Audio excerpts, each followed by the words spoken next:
السلام علیکم ورحمۃ اللہ وبرکاتہ۔ بسم اللہ الرحمن الرحیم۔ اللہ کے رسول سرور کونین صلی اللہ علیہ وسلم کا ارشاد گرامی ہے، العین حق، نظر لگنا حق ہے، اور انسانوں کی نظر انسانوں کے علاوہ جانوروں اور دیگر چیزوں کو بھی لگتی ہے،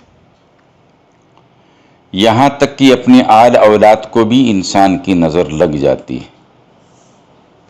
ایک علم ہے پیرا سائیکالوجی، جیسے سائیکالوجی ایک علم ہے اسی طرح سے ایک علم ہے پیرا سائیکالوجی۔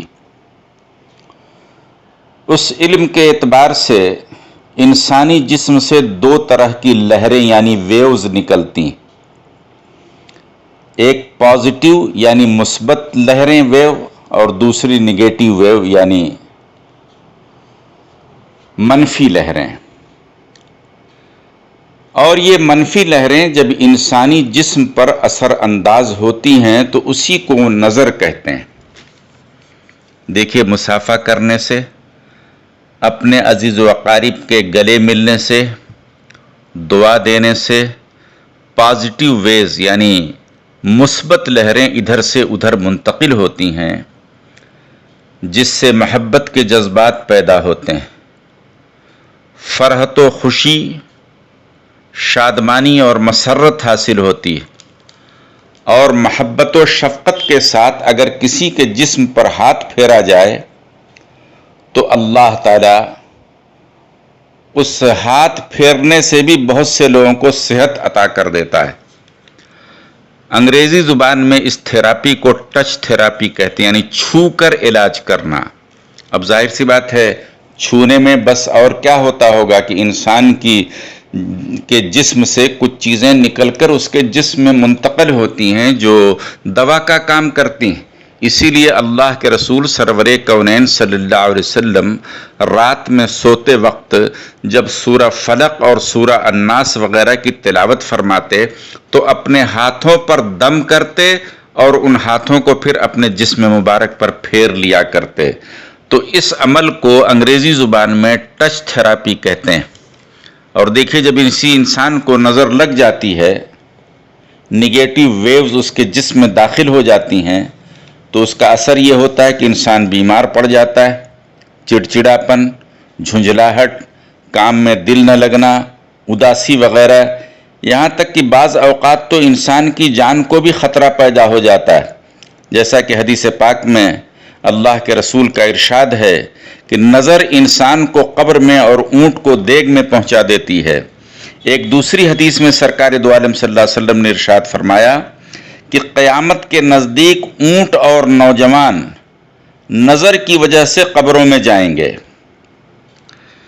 ان دو احادیث کی بنیاد پر بعض علماء نے یہ تحقیق فرمائی کہ آج کل جو حادثات کی کثرت ہے اور ناگہانی موتیں ہوتی ہیں، اس میں ایک بڑی وجہ نظر بھی ہے۔ اسی منفی لہر یعنی نگیٹیو لہر کو زائل کرنے اور ختم کرنے کے لیے کچھ کلمات، کچھ ورسز اور سینٹنسز ایسے ہیں کہ ان کے پڑھنے کے بعد ان کی ادائیگی سے جو ویو یعنی لہریں نکلتی ہیں وہ نظر کے اثر کو زائل کر دیتی ہیں۔ دیکھیے، ہر کلمے کا اپنا اثر ہے۔ جب کوئی کلمہ طیبہ پڑھتا ہے تو اس کا اثر یہ ہوتا ہے کہ کافر و مشرک کو یہ کلمہ مسلمان بنا دیتا ہے۔ کلمہ خبیثہ کا اثر یہ ہے کہ مسلمان کافر ہو جاتا ہے۔ اسی طرح شریعت کے تعلیم کردہ کلمات پڑھنے سے جو پازیٹیو ویوز نکلتی ہے وہ نظر کے نگیٹو اثرات کو ختم کر دیتی ہے۔ عربی زبان میں ہر حرف کا الگ الگ کیلیبریشن ہے یعنی وزن ہے۔ کچھ حروف شمسی ہیں، کچھ حروف قمری ہیں۔ ان حروف سے جو کلمات بنتے ہیں وہ جمالی بھی ہوتے ہیں اور جلالی بھی ہوتے ہیں، اور ان کلمات کی ادائیگی سے جو ویو یعنی لہریں نکلتی ہیں اس میں بہت اثر ہوتا ہے۔ اس کا تعلق پڑھنے والے کی ذات سے بھی ہوتا ہے کہ اگر پڑھنے والا متقی پرہیزگار ہے تو ان کلمات کے پڑھنے سے جو لہریں نکلیں گی وہ بہت قوی اور قوت والی ہوں گی اور جلد اثر کرنے والی ہوں گی۔ اسے ایک مثال سے سمجھیے کہ اللہ سبحانہ و تعالیٰ جب کن فرما دیتا ہے تو ہر چیز وجود میں آ جاتی ہے۔ پوری کائنات کو اللہ نے صرف ایک لفظ کن سے پیدا کیا، تو اب بتائیے کن میں اثر ہے یا نہیں؟ مگر یہی کلمہ اگر ہم کہتے رہیں صبح سے شام تک تو کچھ بھی ہونے والا نہیں ہے۔ آئیے آگے چلتے ہیں۔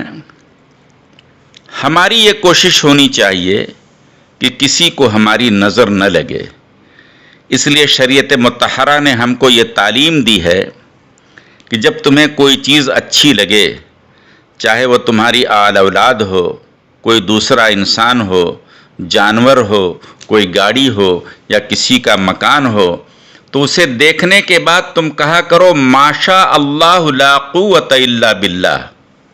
کہنا ہے ماشاء اللہ لا قوت الا باللہ۔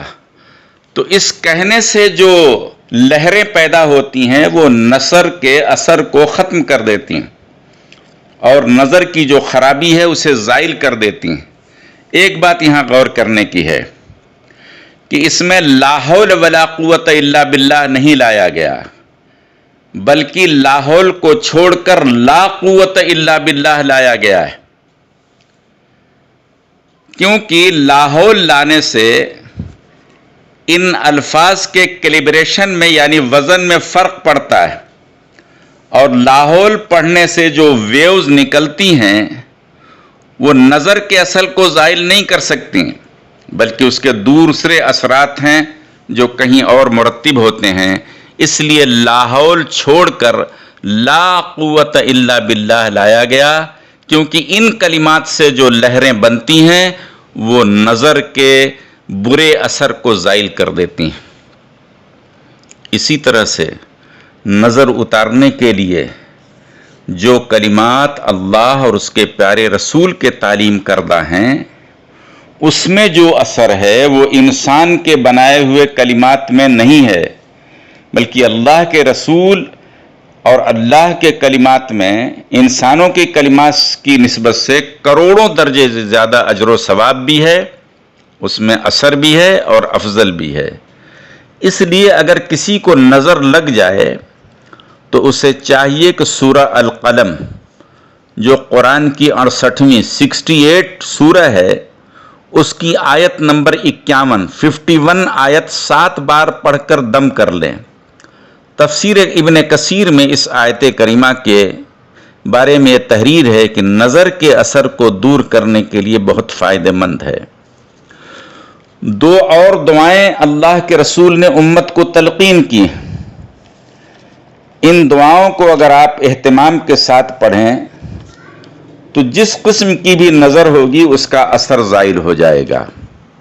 یہ دعا ابراہیم خلیل اللہ اپنے بچوں کو پڑھ کر دم کیا کرتے تھے، اور محمد الرسول اللہ صلی اللہ علیہ وسلم اپنے نواسوں کو پڑھ کر دم کیا کرتے تھے۔ تو گویا یہ 4500 سال پرانی دعا ہے جو مسلمانوں میں رائج رہی۔ دعا آپ سن لیجئے اور یاد کر لیجئے۔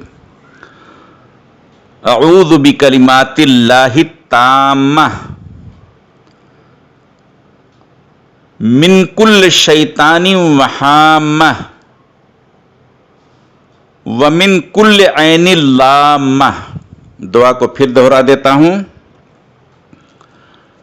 اعوذ بکلمات اللہ التامہ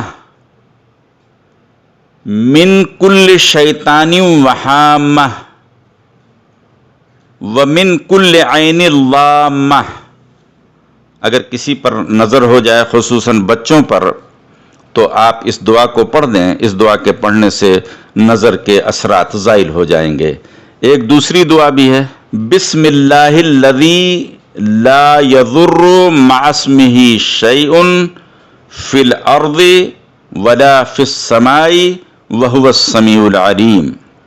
اس کے علاوہ ہر نماز کے بعد اگر آپ سورہ فاتحہ اور سورہ قل اعوذ برب الفلق اور سورہ قل اعوذ برب الناس پڑھ لیں تو نظر کے اثرات سائر زائل ہو جاتے ہیں۔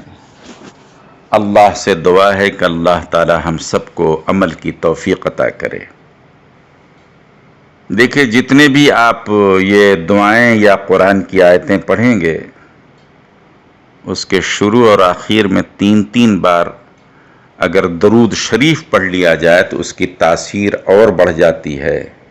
واللہ عالم۔